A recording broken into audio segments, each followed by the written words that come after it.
நம் இந்திய தேசத்தில் FCRA திருத்த மசோதா தற்போது மிகப்பெரிய அளவில் பேச்சு பொருளாகி உள்ள இந்த சூழ்நிலையில் இது கிறிஸ்தவர்களுக்கு எதிரானது என்று ஒரு சாராரும், இது தேச நலனுக்கானது என்று மற்றொரு சாராரும் தங்களின் கருத்துக்களை கூறிக்கொண்டிருக்கும் இந்த வேளையில் இந்த FCRA திருத்த மசோதா கிறிஸ்தவர்களை பாதிக்கும் என்று கிறிஸ்தவ அமைப்புகள் தமிழக அரசிடம் கோரிக்கை வைத்த சில மணி நேரங்களில் இந்த FCRAவுக்கு எதிராக தமிழக அரசாங்கம் சட்டமன்றத்தில் தீர்மானம் நிறைவேற்றியுள்ள இந்த செய்தி தற்போது அனைவரின் கவனத்தையும் ஈர்த்துள்ளது. அமைச்சர் ராஜ்மோகன் அவர்களால் முன்மொழியப்பட்ட இந்த தீர்மானத்திற்கு சட்டமன்றத்தில் சபாநாயகர் இதற்கான வாக்கெடுப்பை நடத்தினார். இதில் பாஜகவை தவிர மற்ற அனைத்து கட்சிகளும் இந்த தீர்மானத்திற்கு ஆதரவு கொடுத்த நிலையில் தற்போது இந்த தீர்மானம் ஒருமனதாக நிறைவேற்றப்பட்டது. மாண்புமிகு பள்ளி கல்வி, தமிழ் வளர்ச்சி, செய்தி மற்றும் விளம்பரத்துறை அமைச்சர் அவர்கள். மாண்புமிகு பேரவைத் தலைவர் அவர்களே,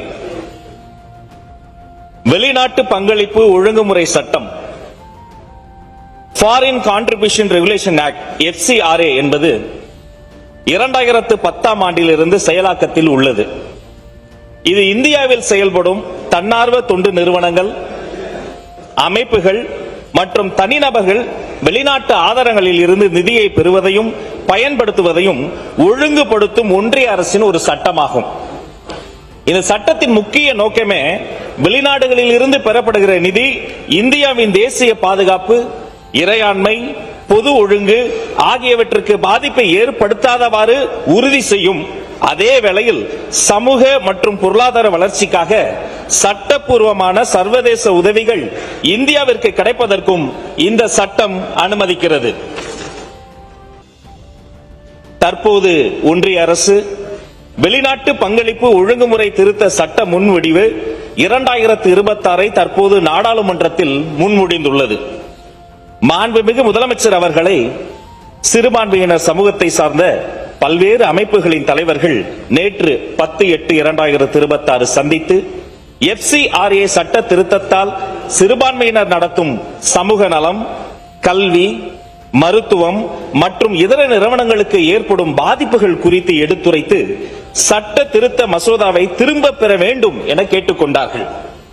மேலும் வெளிநாட்டு பங்களிப்பு ஒழுங்குமுறை திருத்த மசோதா 2026 கீழ் வெளிநாட்டு பங்களிப்பு ஒழுங்குமுறை சட்டத்தின் கீழான பதிவு ரத்து செய்யப்படுதல், தன்னார்வமாக ஒப்படைக்கப்படுதல் அல்லது பதிவு காலாவதி ஆகுதல், புதுப்பிக்கப்படாமை அல்லது புதுப்பிப்பு மறுக்கப்படுதல் போன்ற சூழ்நிலைகளில் வெளிநாட்டு பங்களிப்புகள் மற்றும் அவற்றின் மூலம் உருவாக்கப்பட்ட சொத்துக்கள் தொடர்பாக ஒன்றிய அரசால் நியமிக்கப்பட்ட அதிகாரத்திற்கு, அதாவது டெசிக்னேட்டட் அத்தாரிட்டி, அதற்கு விரிவான அதிகாரங்கள் வழங்கப்படுவது குறித்தும் அத்தகைய அமைப்புகளின் வெளிநாட்டு பங்களிப்புகள் மற்றும் அந்த பங்களிப்புகளின் மூலம் முழுமையாகவோ அல்லது பகுதியாகவோ உருவாக்கப்பட்ட சொத்துக்கள் குறிப்பிட்ட சூழ்நிலைகளில் முதலில் தற்காலிகமாகவும் பின்னர் நிரந்தரமாகவும் நியமிக்கப்பட்ட அதிகாரத்திடம் ஒப்படைக்கப்படும் வகையில் முன்மொழியப்பட்டுள்ள நடைமுறைகள் குறித்தும் பல ஆண்டுகளாக சட்டப்பூர்வமான நன்கொடைகள் மற்றும் பங்களிப்புகள் மூலம் உருவாக்கப்பட்டு தற்போது மருத்துவமனைகள், பள்ளிகள், கல்வி நிறுவனங்கள், ஆதரவற்றோர் இல்லங்கள்,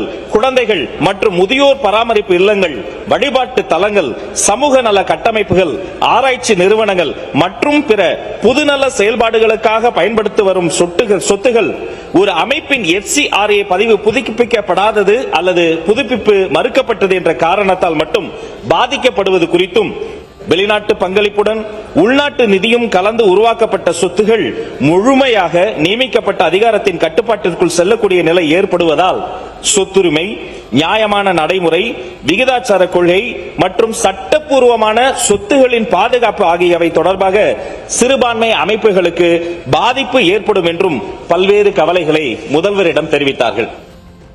இந்த 2026 திருத்த சட்ட மசோதாவில் வெளிநாட்டு பங்களிப்பு பெறும் தொண்டு நிறுவனங்கள், கல்வி நிறுவனங்கள், சமூக நல அமைப்புகள் மற்றும் பிற அமைப்புகளின் சொத்துகள் தொடர்பாக ஒன்றிய அரசுக்கு வழங்கப்பட உள்ள கூடுதல் அதிகாரங்கள் குறித்து தமிழ்நாடு அரசு தனது கடும் ஆட்சேபனையை தெரிவித்துக் கொள்கிறது.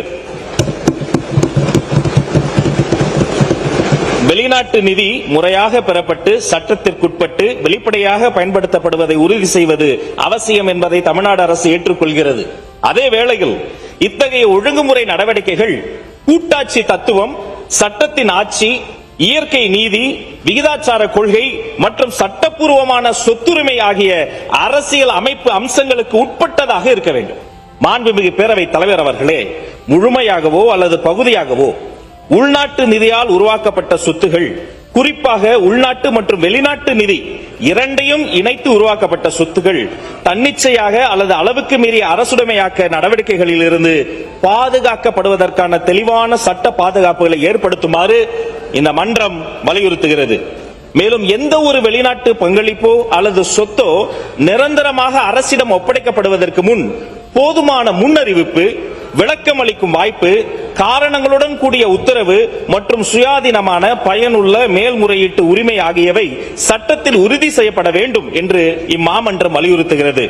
ஒரு நிறுவனத்தின் FCRA பதிவு புதுப்பிக்கப்படாதது அல்லது புதுப்பிப்பு தாமதமானது என்ற காரணத்தால் மட்டும் அந்த நிறுவனம் சட்டவிரோதமாக வெளிநாட்டு நிதியை பயன்படுத்தியதாக எந்த குற்றச்சாட்டும் இல்லாத நிலையில் அந்த நிறுவனம் சட்டப்பூர்வமாக பெற்ற அல்லது உருவாக்கிய சொத்துக்களை தானாகவோ அல்லது அளவுக்கு மீறிய வகையிலோ இழக்க செய்யக்கூடாது. FCRA தொடர்பான எந்த ஒரு புதிய சட்ட கட்டமைப்பும் இயற்கை நீதி, விகிதாச்சார கொள்கை, சட்டப்பூர்வமான சொத்துரிமைகளின் மீதான பாதுகாப்பு, நியாயமான எதிர்பார்ப்பு மற்றும் கூட்டாட்சி தத்துவம் ஆகியவற்றை முழுமையாக மதிக்கும் வகையில் அமைய வேண்டும் என்று இம்மாமன்றம் வலியுறுத்துகிறது. மாண்புமிகு பேரவைத் தலைவர் அவர்களே, ஒன்றிய அரசுக்கு தமிழ்நாடு அரசு கூறுவது என்னவென்றால், தேசிய பாதுகாப்பை உறுதி செய்வதிலும் வெளிநாட்டு பங்களிப்புகளின் பயன்பாட்டில் வெளிப்படைத்தன்மையை உறுதி செய்வதிலும் தமிழ்நாடு அரசு உறுதியாக உள்ளது. அதே நேரத்தில் இத்தகைய நோக்கங்களை அரசியல் அமைப்பு சட்ட பாதுகாப்புகள், கூட்டாட்சி தத்துவம், நிறுவனங்களின் தன்னாட்சி, சட்டப்பூர்வமான சொத்துரிமைகள் மற்றும் பொதுச்சேவை நிறுவனங்களின் தொடர்ச்சியான செயல்பாடு ஆகியவற்றை பாதிக்காமல் அடைய முடியும் என்றும் தமிழ்நாடு அரசு உறுதியாக நம்புகிறது.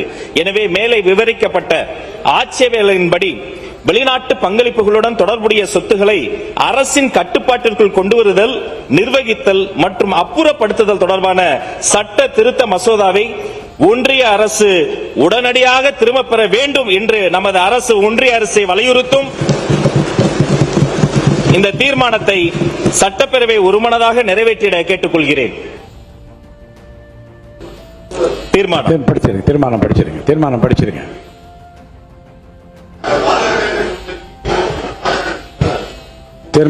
தீர்மானம்.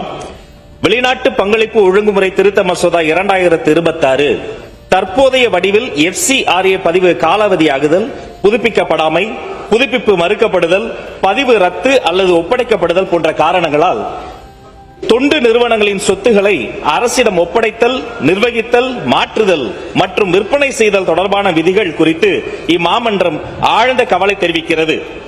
இவ்விதிகள் தொண்டு நிறுவனங்களின் தன்னாட்சியையும், குறிப்பாக சிறுபான்மையினர் நடத்தும் கல்வி மற்றும் சமூக நல நிறுவனங்களின் செயல்பாடுகளையும் பாதிக்கக்கூடும். எனவே வெளிநாட்டு பங்களிப்பு ஒழுங்குமுறை திருத்த மசோதா 2026 அதன் தற்போதைய வடிவில் திரும்ப பெற்று மாநில அரசுகள், தொண்டு, மத, கல்வி, மருத்துவ மற்றும் சமூக அமைப்புகள் உள்ளிட்ட அனைத்து பங்குதாரர்களுடனும் விரிவான ஆலோசனை நடத்துமாறு ஒன்றிய அரசை மன்றம் வலியுறுத்துகிறது. எந்த ஒரு திருத்த மசோதாவும் இயற்கை நீதி, விகிதாச்சாரம், சொத்துரிமை பாதுகாப்பு, நியாயமான எதிர்பார்ப்பு மற்றும் கூட்டாட்சி தத்துவம் ஆகியவற்றை உறுதி செய்ய வேண்டும். வெளிநாட்டு பங்களிப்புகளில் வெளிப்படைத்தன்மை மற்றும் பொறுப்புணர்வுடன் சட்டப்பூர்வமாக செயல்படும் தொண்டு, கல்வி, மருத்துவ, மத, கலாச்சார மற்றும் சமூக நல அமைப்புகளின் உரிமைகளை பாதுகாக்க வேண்டும். எனவே வெளிநாட்டு பங்களிப்பு ஒழுங்குமுறை திருத்த மசோதா 2026 அதன் தற்போதைய வடிவில் திரும்ப பெறுமாறு ஒன்றிய அரசை தமிழ்நாடு சட்டமன்றம் ஒருமனதாக வலியுறுத்துகிறது. பிரியமானவர்களே, இந்த தகவலை தவறாமல் உங்கள் நண்பர்களுக்கும் பகிருங்கள். எங்களோடு இணைந்து பயணிக்க இந்த சேனலை சப்ஸ்கிரைப் செய்து கொள்ளுங்கள்.